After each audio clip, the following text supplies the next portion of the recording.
जमलेल्या माझ्या तमाम मराठी बांधवांनो, भगिनींनो आणि मातांनो,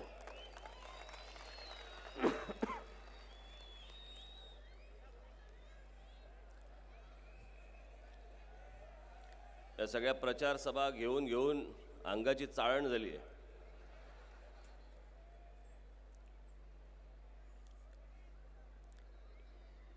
इतक्या दिवसात मी कालच पहिल्यांदा विमानाने नागपूरला गेलो. बाकीचा सगळा प्रवास गाडीने. शरीरात हाडं किती असतात हे निवडणुकीच्या काळात कळतं. बोट लावीन तिकडे दुखतंय. दादा कोणक्यांचं होतं ना, बोट लावीन तिथे गुदगुल्या, त्यांना गुदगुल्या, आम्हाला दुखतंय सगळं.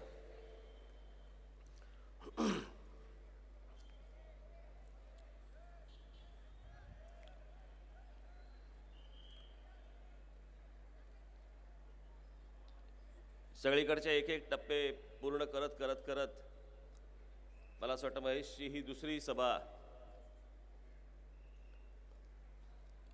आणि आज इकडे आपल्यासमोर वर्सोव्याला उभा राहतोय.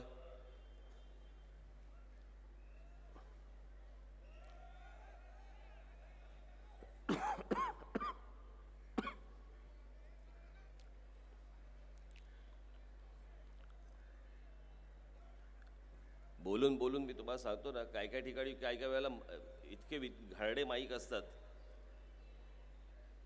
आणि मग ते लोक ओरडायला लागतात, आवाज आवाज आवाज. आता मी कुठून आवाज काढायचा हो? तो आपला तो माईकवाला असतो, तो काहीतरी करत असतो.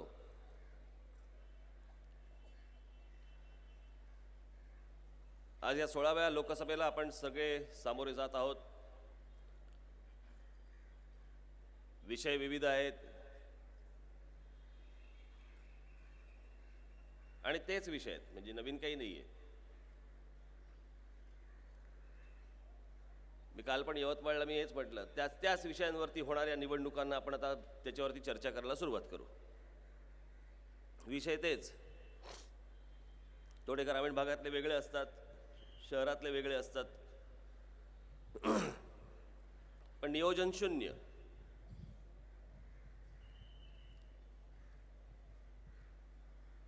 मी खासदारकीच्या निवडणुका का लढवतोय? मी खासदारकीसाठी उमेदवार का उभे केलेत? काही वेळ जात नव्हता म्हणून नाहीये.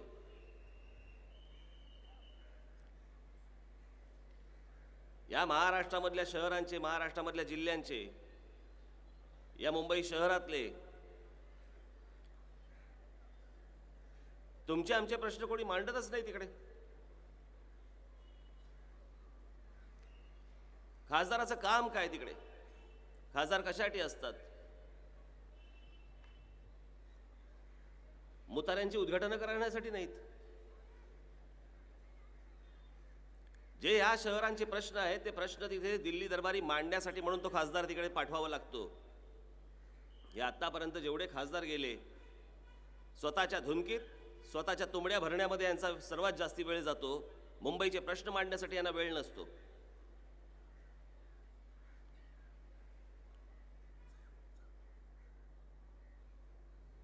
शहरं वाढतायत, शहरं बकाल होत आहेत. त्या बकालपणावरती कोणी उत्तर काढत नाही. बकाल संपूर्ण झालं की मग विचार करायला लागतात की आता ह्याच्यावरती काय करायला पाहिजे.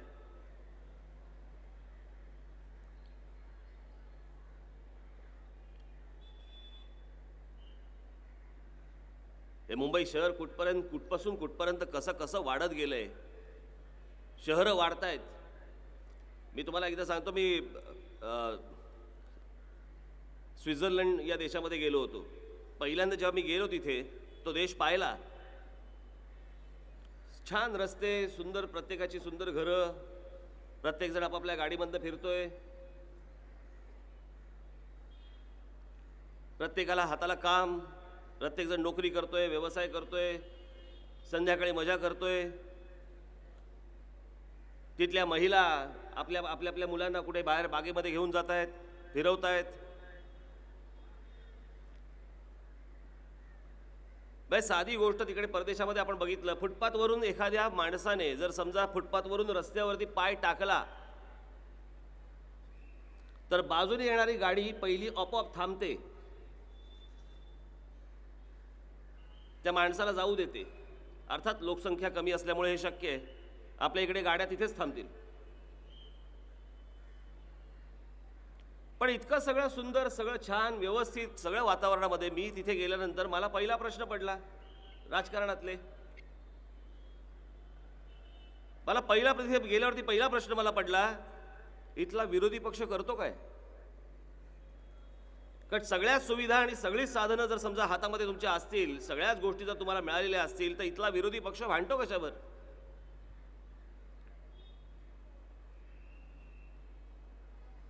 पण त्यांचे प्रश्नच वेगळे आहेत. रोजच्या जीवनातल्या ज्या काही गोष्टी असतात, गरजा ज्या असतात, त्या गरजा पूर्ण झाल्यानंतर त्याच्या पुढचं जग ते जगतायत, आयुष्य जगतायत, त्या जगात आहेत ते. आम्ही अजून तिथेच आहोत. संध्याकाळी आमच्या नळाला पाणी येणार नाही येणार.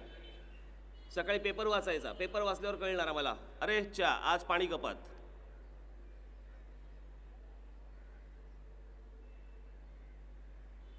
मध्यंतरी मुलांच्या परीक्षा होत्या. माझा मुलगा आता फायनलला आहे, परीक्षा चालू आहे. दिवस रात्र अभ्यास करायचे, अभ्यास करून तो बसला होता. आता दुसऱ्या दिवशी सकाळी परीक्षेला जाणार. आदल्या दिवशी त्याला फोन आला की सगळ्या शिक्षकांना निवडणुकीच्या कामासाठी गुंतवलंय, त्याच्यामुळे परीक्षा रद्द. अहो, असं कुठच्याच देशात होत नाही हो. हा काय देश म्हणायचा? मुलांच्या परीक्षा रद्द करून तुम्ही त्यांचे शिक्षक निवडणुकीच्या कामाला लावताय. याचं कारण नियोजन नाही आणि आयत्या वेळेला करताय. माहिती आहे तुम्हाला की या वर्षी 2014ला लोकसभेच्या निवडणुका येणार आहेत, त्याच्यासाठी म्हणून यंत्रणा आपल्याला उभी करायला लागणार आहे. हे आयत्या वेळेला सांगता तुम्ही शिक्षकांना.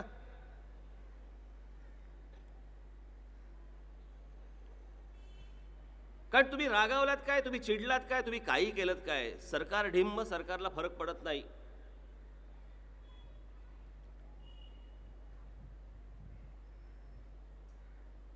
इथल्या कोळी बांधवांचे प्रश्न असतील चालूच आहेत, इथल्या महिलांचे प्रश्न असतील चालूच आहेत. गारणं मांडायचं कुठे, कोणी मांडायचं, मांडून काही फायदा उपयोग, कोणी ऐकतंय, कोणाच्या कानात जातंय, काही नाही. बस आम्ही निवडणुका लढवतोय. निवडणुकांचा फायदा हो न हो, उपयोग हो न हो, काही फरक पडत नाहीये. मज्जा.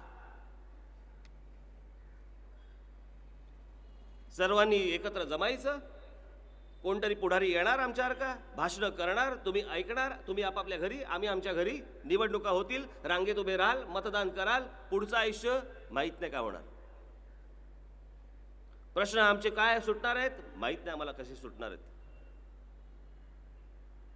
वर्षानुवर्ष आम्ही त्याच लोकांना आम्ही निवडून देतोय, त्यांच्याकडनं अपेक्षा करतोय नाही, त्यांना जाब विचारतोय नाही.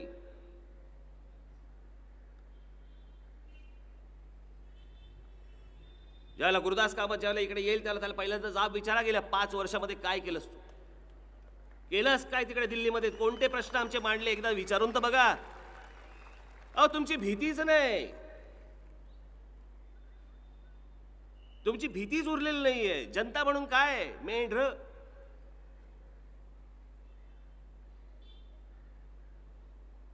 जनता नावाच्या गोष्टीची काही भीती उरलेली नसल्यामुळे सगळेच जण माजलेले आहेत.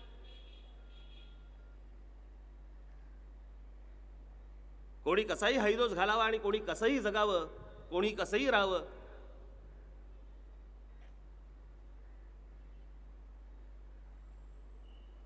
तुमच्यापैकी आज अनेक जण रेल्वेने प्रवास करणार आहे. ही अजून इथे मेट्रो सुरू नाही झाली अजून, नाही अजून बांधून ठेवली आहे. काय अडलंय माहित नाही, त्याचं पैशाची देवाणघेवाण थांबली असेल कदाचित.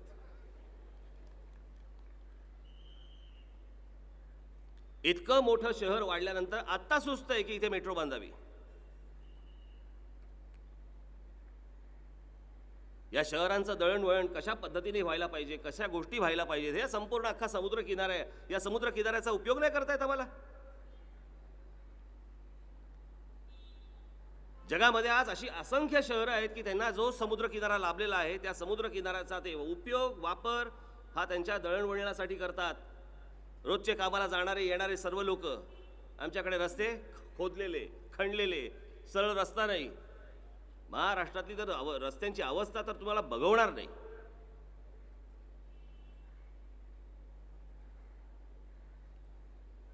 काल गाडीबंद जाताना एक खड्डा इतका मोठा आला की गाडीतल्या वरच्या टपाला मला डोकं चिकटलं. विनोद म्हणून नाही सांगत, पण तो खड्डा आला काय? आम्ही रस्त्यावरनं जाताना आम्हाला काही खड्डे लागले काय? फुटपाथवरून आम्हाला फुटपाथवरून फिरता आलं काय? आज मुंबईमध्ये अधिकृत फेरीवाले, अनधिकृत फेरीवाले, म्हणजे अधिकृत जे फेरीवाले आहेत त्यांच्यावरती आता अनधिकृत फेरीवाले जे आलेले आहेत ते वरचढ ठरतायत. फुटपाथवरून चालायला लोकांना रस्ते, फुटपाथ नाहीत, चालता येत नाही. एक विनोदाने, एक पुण्यामधला एक विनोद आहे की एक जण एका माणसाला रस्ता क्रॉस करायचा होता म्हणून त्यांनी या फुटपाथवरती तो उभा होता. त्यांनी समोरच्या फुटपाथवरच्या माणसाला विचारलं, का हो म्हणे, मला तिकडे यायचंय, कसं काय येऊ आता? ते बोलले, मलाही कळत नाही, मी गेले 3 दिवस मी पण इकडेच उभा आहे रस्ता क्रॉस करायला. नवीन नवीन गाड्या येत आहेत, नवीन नवीन गोष्टी होत आहेत, रस्ते सगळे भरलेले आहेत, पार्किंगचा बोजवारा उडालेला आहे.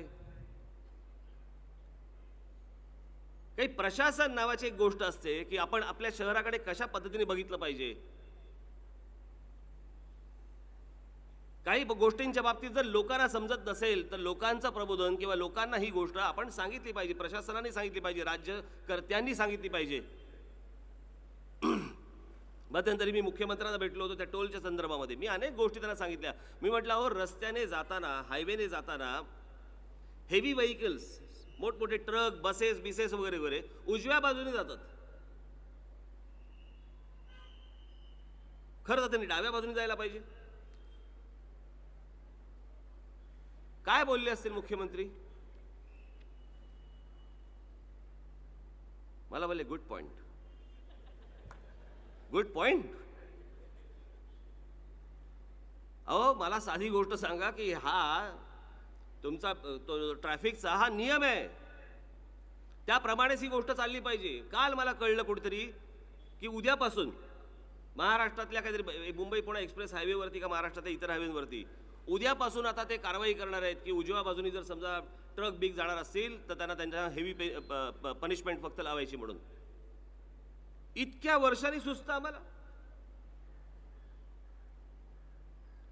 साध्या साध्या गोष्टींकडे आमचं लक्ष नाहीये, साध्या साध्या गोष्टींकडे बघत नाही आहोत आम्ही. हे साध्या साध्या असल्या सगळ्या गोष्टी तुमच्या सरकारच्या निदर्शनास आणणं आणि त्या सर्व गोष्टींवरती कारवाई करून घेणं हे खासदाराचं काम आहे. अशा अनेक गोष्टी निदर्शनास आणणं. मी मध्यंतरी मागे जेव्हा मी आपल्याला सांगितलं, मी गुजरातला जेव्हा गेलो होतो, हायवेवरती फिरत होतो. कुठच्याही हायवेवरती मला, गुजरातमधल्या अख्ख्या कुठच्याही हायवेवरती मला उजव्या बाजूने कुठचीही बस किंवा ट्रक मला जाताना दिसला नाही, सगळे डाव्या बाजूने. आमच्या लागून असलेल्या राज्यामध्ये जर समजा ही शिस्त पाळली जाते तर आमच्या राज्यामध्ये ही शिस्त का पाळली जात नाही?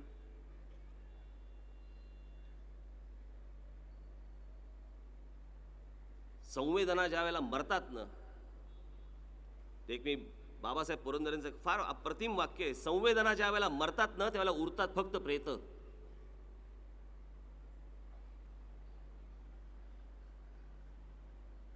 आणि प्रेतांवरती राज्य करायची इच्छा नाही माझी. तुम्ही जागे झाले पाहिजेत, तुम्ही उठले पाहिजेत. गेल्या 5 वर्षातला जो कोणी खासदार असेल त्याला तुम्ही जाब विचारला पाहिजे. उद्या ज्या वेळेला महेश मांजरेकरला जेव्हा तुम्ही खासदार म्हणून निवडून द्याल, 5 वर्षांनी तुम्ही महेश मांजरेकरला जाब विचारला पाहिजे की काय केलंस आमच्या प्रश्नांचं. ही भीती तुमच्याबद्दल वाटली पाहिजे. निवडणुका नुसत्या निवडणुका खेळ मांडलाय नुसता अख्ख्या देशामध्ये. या राज्यांना आणि समजा या शहरांना जर समजा शिस्त येणार नसेल, मला घरातनं बाहेर पडल्यावरती वाटलं पाहिजे हो की मी या छान शहरामध्ये राहतोय, ज्याला शिस्त आहे, ज्याला एक आकार आहे, उकार आहे. मी माझं आयुष्य इथे सुखा समाधानाने घालवू शकतो असं वाटलं पाहिजे. प्रत्येक गोष्टीला रांगा, बस स्टॉपला रांगा, रेल्वेला रांगा, संडासाला रांगा, सगळ्यालाच रांगा.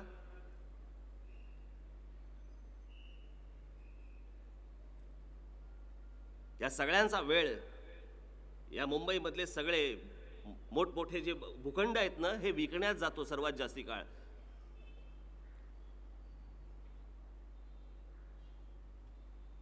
अनधिकृत झोपड्या होतात.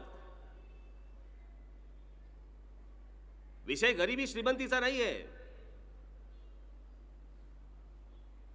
जो माणूस ज्या शहरामध्ये राहिल्यावरती आपल्या सगळ्या गोष्टींचे कर भरतो, टॅक्स भरतो, ते टॅक्स भरल्यानंतर त्याच्या मोबदल्यात त्याला काय मिळतं?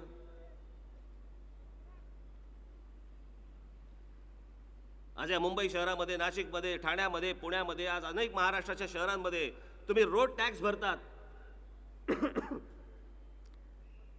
रस्त्यासाठी कर भरतात, त्यावरती टोल भरतात. तुम्हाला उत्तम रस्ते मिळत आहेत? नाही. तुम्हाला उत्तम फुटपाथ मिळत आहेत? नाही.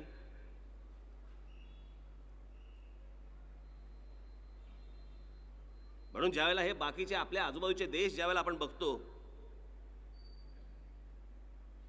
हे देश पाहिल्यानंतर प्रश्न पडतो, अरे हे काय रॉकेट सायन्स आहे का? जर माझ्या बाजूचा छोटा देश जर समजा मोठा होत असेल, आम्ही काय घोडं मारलंय? आम्ही घोडं मारले एवढंच की चुकीच्या माणसांना आजपर्यंत आम्ही निवडून दिलं, चुकीच्या लोकांच्या हातामध्ये आजपर्यंत आम्ही सत्ता दिली, आणि हे चुकीचं जे केलेलं आहे त्याची फळं आज महाराष्ट्र भोगतोय.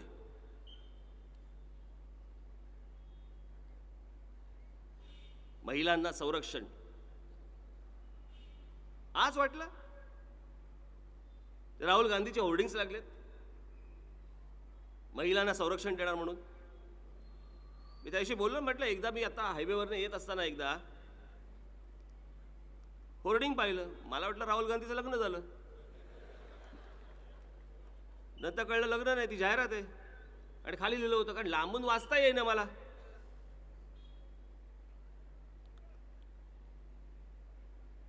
चार पाच विषयांवरती गेले 60 वर्ष आम्ही निवडणुका लढवतोय. 5 विषय: रस्ते देऊ, पाणी देऊ, वीज देऊ, नोकऱ्या देऊ, संरक्षण देऊ. हे इथे आमचे पोलीस अधिकारी आहेत, दिवसभर राबायचं त्यांनी. आपण कधी विचार पण करत नाही, या छोट्या छोट्या गोष्टी असतात. आज ट्रॅफिकचे हवालदार, आमचे कॉन्स्टेबल्स रस्त्यावरती उभे असतात. किती पगार असेल त्यांना? मी एके दिवशी कुठेतरी चाललो असताना, मी सकाळी जात असताना मी ते गाडी उजवीकडे अशी वळवत होतो, आणि वळवत असताना मी थांबवली गाडी, आणि तिकडे सगळे आपले ट्रॅफिकचे कॉन्स्टेबल्स होते. कधीतरी विचार करून बघा या गोष्टींचा. मी थांबवली गाडी, आणि त्यातले जे आले 2-3-4 कॉन्स्टेबल होते, ते आले, मला भेटले, समोर होते. मी त्यांना विचारलं, म्हटलं इकडे अरे मला एका प्रश्नाचं उत्तर द्या. रोज सकाळी म्हटलं त्या प्रदूषणामध्ये म्हटलं तुम्ही उभे असता, त्या गाड्यांचं प्रदूषण, इतर प्रदूषण, या सगळ्या याच्यामध्ये म्हटलं ते सगळं तुम्ही खात असता, त्या धुळीमध्ये उभे असता. एवढं सगळं करून तुमचे शर्ट सफेद कसे राहतात?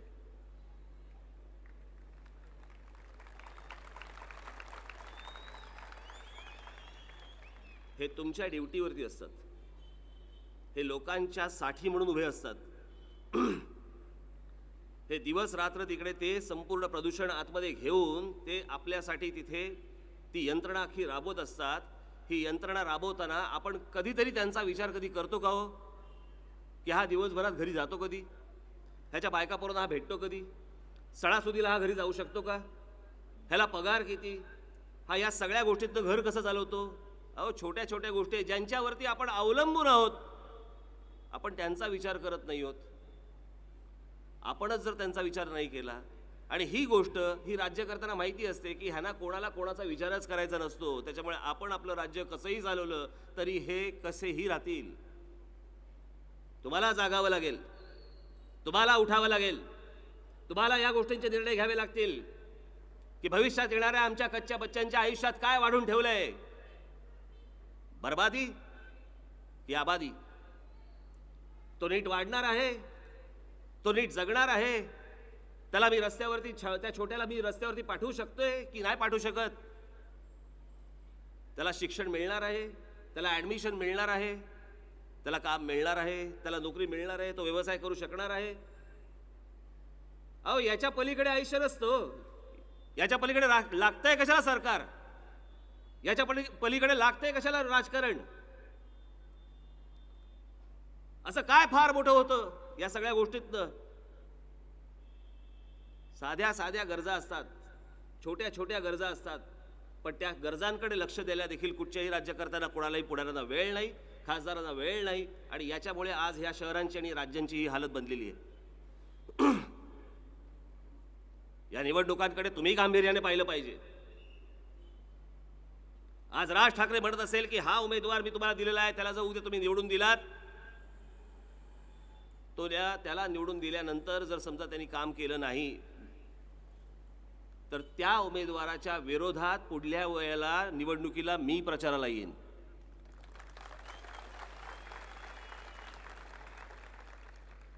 कारण त्यांच्याकडनं कामं ही झालीच पाहिजेत, त्यांच्याकडनं कामं ही घडलीच पाहिजेत. फक्त एक आपण पण लक्षात ठेवलं पाहिजे, नक्की खासदाराचं काम काय, आमदाराचं काम काय, नगरसेवकाचं काम काय, हे आपण पण लक्षात ठेवलं पाहिजे. कारण अनेकदा आपल्यालाच कळत नाही खासदाराकडे कोणती कामं घेऊन जायची आणि आमदाराकडे कोणती कामं घेऊन जायची आणि नगरसेवकाकडे कोणती कामं घेऊन जायची, हे अनेकदा आपल्यालाही समजत नाही. आज ती तुमच्याकडे समोर वेळ आलेली आहे, तुमच्या समोर ती वेळ येऊन ठेपलेली आहे. तुम्हीच नव्हे, तुमचा मित्रपरिवार, तुमचे सगळे जेवढे काही नातेवाईक असतील त्या सगळ्यांना सांगायचं की महाराष्ट्र नवनिर्माण सेनेचे उमेदवार जिथे जिथे उभे असतील तिथे तिथे तुम्ही रेल्वे इंजिन या निशाणीवरती बटन दाबून त्यांना विजयी केलंच पाहिजे. या महाराष्ट्रातले या शहरांचे प्रश्न हे तिथे लोकसभेमध्ये मांडले गेलेच पाहिजेत. आणि म्हणून येत्या 24 तारखेला जी निवडणूक होणार आहे, या 24 तारखेला आपण सर्वांनी दक्ष राहून कुठच्याही इतर लोकांच्या कुठच्याही गोष्टीला बळी न पडता आपण 24 तारखेला आपले श्री महेश मांजरेकर, कुठे रे महेश मांजरेकर यांना आपण प्रचंड मतांनी विजयी करावं असं एक आवाहन करतो. आणि रेल्वे इंजिन या बटनावरती बटन दाबून महेशला आपण विजयी कराल अशी मी खात्री बाळगतो, आशा बाळगतो आणि आपण सर्वांची मी रजा घेतो. जय हिंद, जय महाराष्ट्र. धन्यवाद साहेब. आपल्या